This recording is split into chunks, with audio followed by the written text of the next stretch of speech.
The wind in Oymyakon doesn't just blow, it screams. When 72-year-old Rachel Higgins heard the frantic, blood-curdling barks of her sled dogs, she expected a starving wolf pack. Instead, stepping into the -60-degree night, she found a 1,200-pound apex predator staring her down, and it was begging for help. There is a specific kind of silence that descends upon the Siberian tiger when the temperature drops below -50 degrees Celsius. It is a heavy, suffocating quiet, broken only by the sharp, gunshot-like cracks of tree sap, freezing and splitting timber in the dark.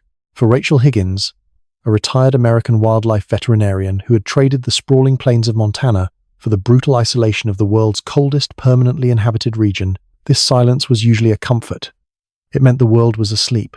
But on the night of January 14th, the silence was shattered by a sound that made Rachel's blood run colder than the frost webbing her cabin windows. Her 2 Alaskan Malamutes, Duke and Silas, were chained safely in the reinforced barn, but their barks were not their usual territorial warnings. They were high-pitched, frantic, and laced with absolute terror. They were shrieking. Rachel set down her mug of black tea, the ceramic clinking sharply against the heavy oak table. At 72, her hands bore the scars of a lifetime spent wrangling wild animals, and though her joints ached with the changing barometric pressure, her instincts were as sharp as ever. She didn't bother with her heavy parka. Time was of the essence if a wolverine had breached the barn.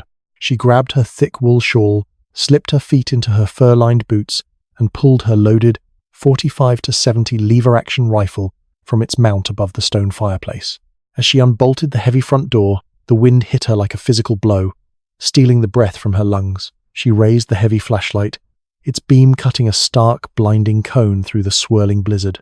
At the edge of the tree line, just beyond the reach of the porch light, stood a shadow. It was massive, dwarfing the rusted snowmobile parked nearby.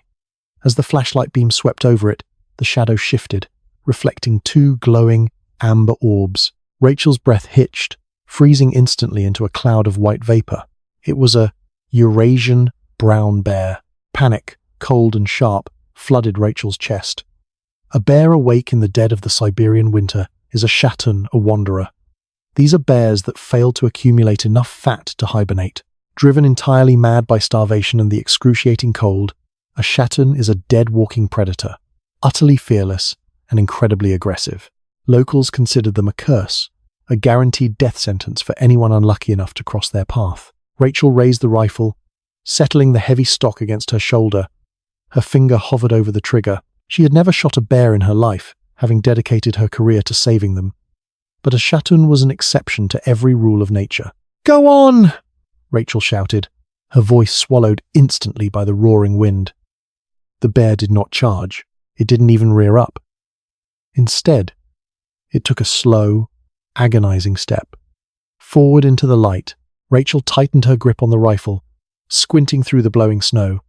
The bear was a female, and her condition was horrific. Her thick brown coat was matted with ice and patches of dried blood.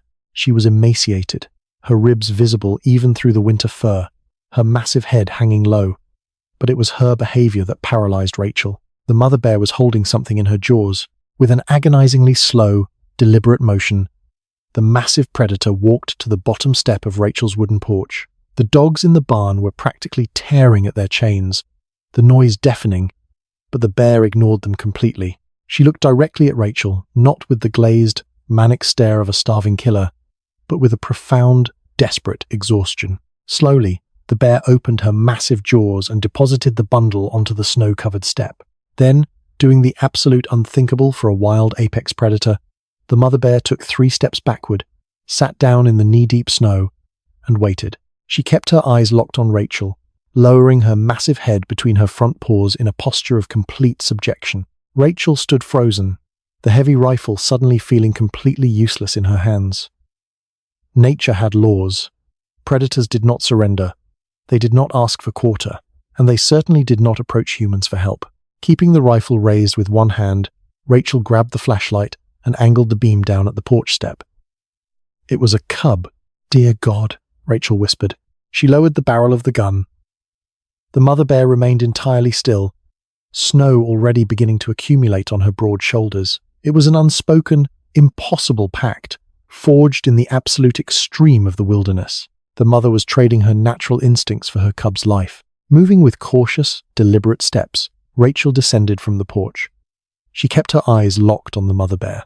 "I'm not going to hurt you," Rachel murmured, speaking in the low, rhythmic cadence she had used for decades on the job. "I'm just going to look." As Rachel knelt by the step, the mother bear let out a low, vibrating huff, a sound of deep anxiety, but she did not move forward. Rachel focused the light on the cub.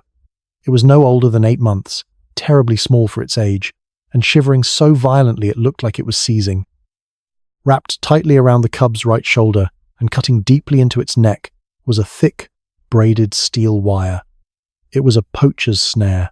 The wire had bitten so deeply into the flesh that the surrounding fur was stained a dark, frozen crimson. The skin around the wound was black and swollen, weeping a thick, yellowish fluid that smelled distinctly of infection and necrosis.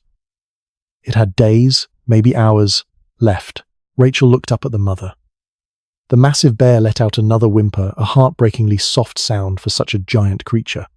She had tried everything to free her baby. She had chewed at the wire, pulled at it, and likely starved herself, staying awake to protect her dying cub. And when all else failed, in a supreme act of desperate intelligence, she had brought it to the only creature in the forest with hands. "All right," Rachel said, her voice firming with sudden resolve. "All right, Mama. I've got him." Rachel holstered the flashlight under her arm and scooped the cub into her arms. It weighed perhaps 40 pounds, a dead weight of icy fur and suffering. As she lifted it, the cub let out a sharp cry of pain. Instantly, the mother bear stood up, a low, rumbling growl starting deep in her chest. Rachel froze, holding the cub tightly. "Easy," she commanded, locking eyes with the mother. "I have to take him inside. You can't come in." "You know that." For a terrifying 5 seconds, the massive bear shifted her weight, the instinct to protect fighting a war against her desperate gamble. Then, with a heavy sigh that sent a plume of steam into the air, the mother bear sat back down. Rachel backed up the stairs, never taking her eyes off the mother, and pushed through the heavy wooden door, kicking it shut behind her and throwing the heavy iron bolt. The sudden warmth of the cabin was a shock. Rachel carried the limp cub to the large oak dining table, sweeping aside her tea mug and a stack of books with her elbow. She laid the animal down gently. The smell of the infection hit her immediately. Sweet, putrid, and heavy. She ran to her medical cabinet, a large steel locker she had transported from the States years ago. She pulled out a tackle box filled with trauma supplies, heavy-duty bolt cutters, surgical shears, betadine, heavy leather gloves, and a lockbox containing her remaining, highly regulated veterinary sedatives. As she prepared a syringe of ketamine, a heavy, rhythmic thudding started against the exterior wall of the cabin. Rachel paused, looking toward the window. The frosted glass obscured the details, but a massive, dark silhouette was pressing against the pane. The mother bear had moved onto the porch. She wasn't trying to break in. She was simply pressing her face against the glass, trying to keep her cub in sight. The sheer weight of her leaned against the timber frame, making the entire cabin creak. "I know you're there," Rachel muttered, her hands shaking slightly as she drew the clear liquid into the syringe. "Give me time." Rachel grabbed her shortwave radio microphone. In this part of Siberia, cell phones were expensive paperweights. Her only lifeline was the high-frequency radio, connecting her to the handful of other researchers and locals in the sector. "Kevin, come in. This is Rachel." "Priority. Kevin, pick up." Static hissed through the speaker, crackling like frying bacon. After a tense minute, a groggy voice broke through the white noise. It was Kevin Coleman, a British expat and bush pilot who lived about 40 miles south. "Rachel? Good Lord, woman. Do you know what time it is? The wind is howling a gale out here." "Kevin, I need you to listen to me carefully," Rachel said, keeping her eyes on the cub on her table. "Severe laceration from a steel snare, deep tissue necrosis, possible sepsis." The radio went dead silent for a moment. "Rachel, did you say a bear? Are you telling me you went out in a blizzard and caught a bear?" "I didn't catch him, Kevin. His mother brought him to my front porch." "Are you out of your absolute mind?" Kevin's voice spiked with panic. "Rachel, bears don't do that. If there's a chatoon out there, you need to lock your doors and get your rifle. I'm calling the wildlife rangers in Yakutsk. No, do not call the rangers, Kevin. You know what they do to waking bears, they shoot them on sight. This mother is passive. She asked for help. Rachel pressed the transmit button harder. I'm going to remove the wire and debride the wound, but I am low on broad-spectrum antibiotics. I need a supply drop, and I need it the second the sun comes up and this wind dies down. Rachel, you are dealing with a wild, starving predator. Even if you save the cub, that mother will tear you to pieces the moment she gets hungry. I'll take that risk. Have the plane ready by dawn, Kevin. Over and out. Rachel killed the radio, cutting off Kevin's protests. She didn't have time to argue. The cub's breathing was becoming a death rattle. She turned to the table.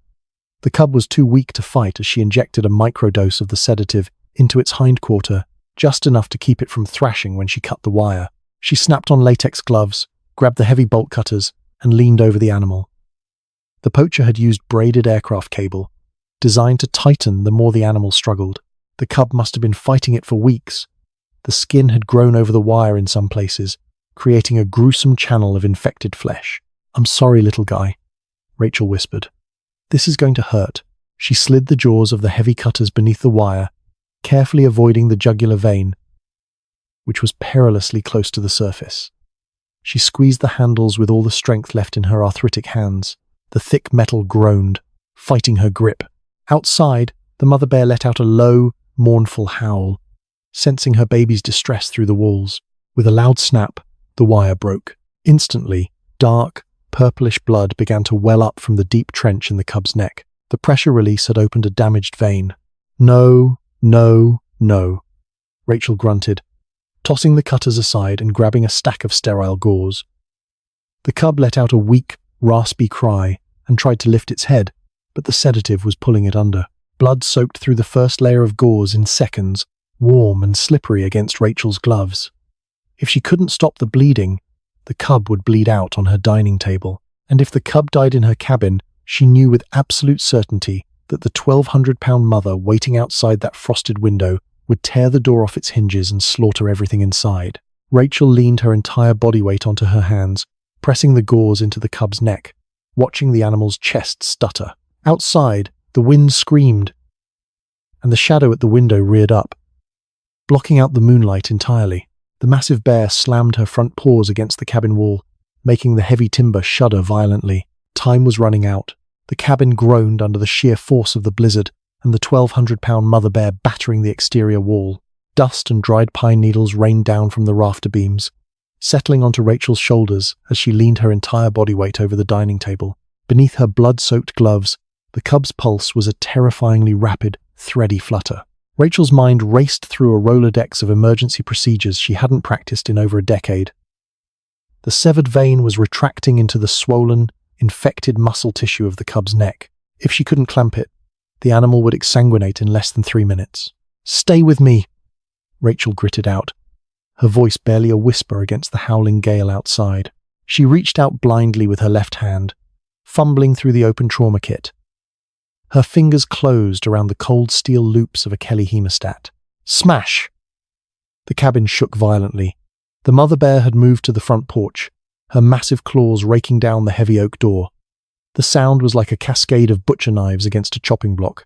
Silas and Duke, Rachel's malamutes, were completely silent in the barn now, instinctively understanding that a monster had claimed the territory.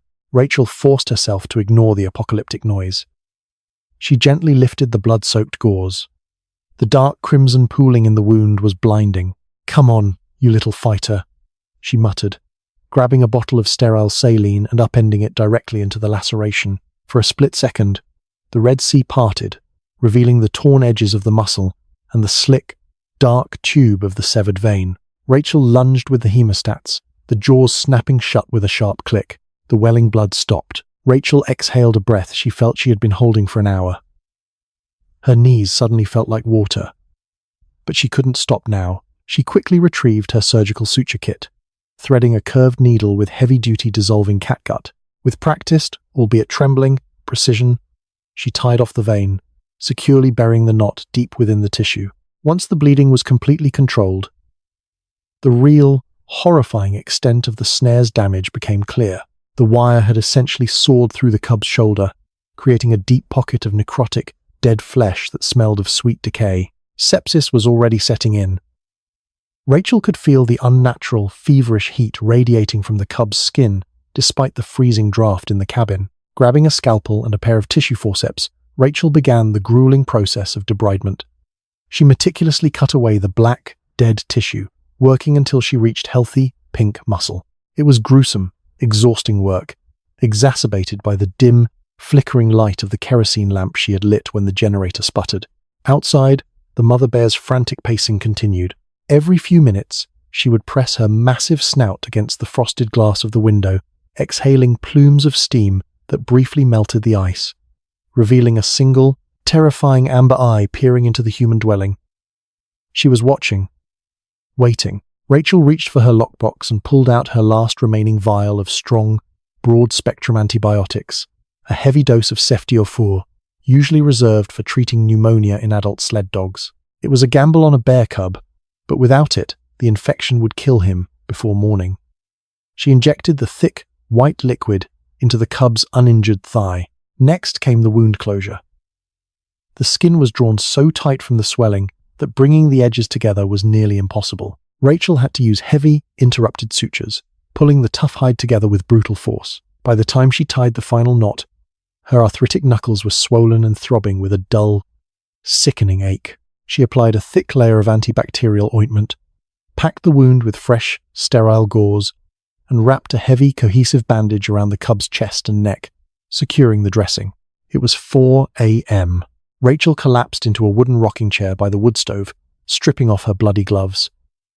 The adrenaline that had kept her moving suddenly evaporated, leaving behind a profound, bone-deep exhaustion. The wind outside began to shift, the high-pitched shriek dropping to a low, mournful moan. The storm was breaking. Rachel looked at the bundle of fur on her table. The cub's chest was rising and falling in a steady, rhythmic cadence. The death rattle was gone. The fever seemed to be breaking, the animal's shivering having subsided into a deep, drug-induced sleep. A heavy thud drew Rachel's attention to the front door. She stood up, her joints popping in protest, and walked quietly to the peephole. The mother bear was lying on the porch, her massive body curled up directly against the threshold of the door. She was a living barricade, covered in a thick layer of fresh snow. She looked utterly exhausted, her head resting heavily on her paws, but her eyes were open, staring blankly into the blizzard. Rachel slid down the wall, sitting on the cold floorboards just inches from the door, separated from the apex predator only by a few inches of reinforced oak. "He's okay, Mama," Rachel whispered into the dark, pressing her hand against the cold wood. "He's going to make it." On the other side of the door, the mother bear let out a long, shuddering sigh. The pale, bruised light of the Siberian dawn crept through the frosted windows, painting the cabin in shades of grey and blue. The temperature had plummeted even further in the aftermath of the storm, but the sky was brutally clear. Rachel was jolted awake by a sound that didn't belong to the forest. The distant, rhythmic drone of a de Havilland Beaver engine. Kevin Coleman was early. Panic seized Rachel. If Kevin landed his ski plane on the frozen lake behind her cabin, the noise would terrify the mother bear. A terrified bear was a defensive bear, and a defensive bear would tear a human, or a plane, to absolute shreds. Rachel scrambled to her feet, rushing to the shortwave radio. "Kevin! Kevin! Do you copy? Abort the landing! Do not land, Kevin!" The radio crackled. "Rachel, thank God. I've got your supplies. I'm coming in on a glide path over the ridge now." "Kevin, listen to me," Rachel yelled, watching out the window as the massive mother bear stood up on the porch, her ears pinned back, head swiveling toward the approaching engine noise. "If you land, she will attack the plane. Bank away." There was a tense pause. The drone of the engine grew louder, vibrating the cabin windows. "Bloody hell," Kevin's voice finally came through, strained and tight. "I see her, Rachel. Good God, she's the size of a truck. I'm pulling up. I'll circle at 3,000 feet. What is your plan, woman?" "I'm giving him back," Rachel said, her voice steadier than she felt. Rachel turned off the radio and walked over to the dining table. The cub was awake. It let out a soft, confused chirp, trying to lift its head, but the heavy bandages and the lingering effects of the sedative kept it grounded. "Morning, tough guy," Rachel said softly. She wrapped the cub tightly in a thick wool blanket, ensuring the bandages were protected from the bitter cold. She scooped the animal into her arms. He felt heavier now, solidly anchored to life. She walked to the front door, her heart hammering against her ribs like a trapped bird. This was the most dangerous moment. The mother bear was starving, stressed, and agitated by the plane circling overhead. The primal instinct to attack whatever was holding her cub would be overwhelming. Rachel unlocked the heavy iron bolt with a loud clack. She took a deep breath, kicked the door open. The cold hit her like a wall of solid ice. The mother bear was standing at the bottom of the stairs, her fur bristling, her massive jaws parted to reveal teeth the size of railroad spikes. She let out a deafening, chest-rattling roar that echoed off the frozen trees, a sound of pure, unadulterated power. Rachel stood her ground. She did not flinch, did not make a sudden movement. She slowly lowered herself to one knee on the top step, holding the bundled cub out in front of her. "Here," Rachel said, her voice projecting calmly over the wind. The cub, smelling its mother, let out a loud, desperate squall and began to wriggle weakly in the blanket. The mother bear's demeanor changed instantly. The roar cut off, replaced by a frantic series of huffs and clicks. She lunged up the stairs. Rachel held her breath, closing her eyes, fully expecting the massive jaws to close around her torso. Instead, she felt a heavy, wet rush of air against her face. She opened her eyes. The mother bear was inches away, her massive head hovering over the cub. The smell of the bear was overpowering musk, wet earth, and raw wilderness. Gently, with a delicacy that defied her monstrous size, the mother bear closed her jaws around the scruff of the cub's neck, being incredibly careful to avoid the white bandages Rachel had secured. She lifted the cub effortlessly out of Rachel's arms, pulling the blanket away. The mother bear took 2 steps backward down the stairs, the cub dangling safely from her mouth. Rachel remained on one knee, completely frozen. Then, the twist that would haunt Rachel's memories for the rest of her life occurred. The mother bear didn't turn and run into the trees. She stopped at the edge of the clearing. She set the cub down gently in the snow. The massive predator turned back to face Rachel. She looked up at the woman on the porch. The frantic, manic energy of the starving Shatoon was gone. For 5 long seconds, the bear simply looked at her, a profound, silent communication passing between 2 mothers of different species in the most unforgiving landscape on Earth. The bear slowly lowered her head in a singular, deliberate nod. Then, she picked her cub back up and vanished into the white expanse of the Siberian taiga. Above, the hum of Kevin's plane circled, a solitary witness to the impossible. Rachel slumped against the wooden railing, the freezing wind whipping her grey hair, tears finally tracking down her weathered cheeks, freezing before they even hit the collar of her coat. Rachel Higgins never saw the mother bear or her cub again, but when spring finally thawed the Siberian permafrost, she found a freshly killed snow hare left cleanly on her bottom porch step. It stands as a testament to a universal truth. The ferocity of a mother's love transcends the boundaries of species, and sometimes, in the darkest, coldest corners of the world, empathy is the greatest survival tool of all.